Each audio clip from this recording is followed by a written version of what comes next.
Hi, Shayla with WTI, and I want to show you why you need these spoolies in your makeup bag.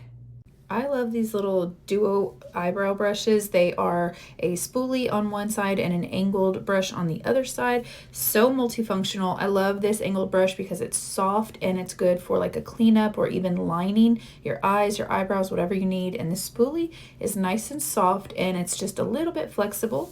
So it's nice if you just want to comb your eyebrows and not put any product in, just for a little more natural look.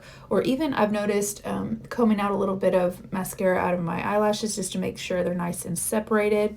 I love using it once I've used whatever brow gel I'm going to put in. I can use it for the product, but I do like to use it to just kind of comb through and maybe lighten it up a little bit after I have the gel in there, and even clean up with that angled brush, like I said, just on top. I don't always get it perfect, so of course I like to go in and clean up.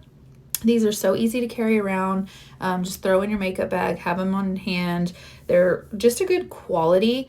Another hack that I learned is to use these little spoolies with whatever eyeshadow may match your hair to cover up some grays, especially in a pinch if you need to get your hair done. Overall, these little brushes are just a must in your makeup bag. So there's really so many things that you can use these spoolies for, from eyebrows to eyelashes to even your hair. I love having these in my makeup bag, and I know you will too, and that's my point of view.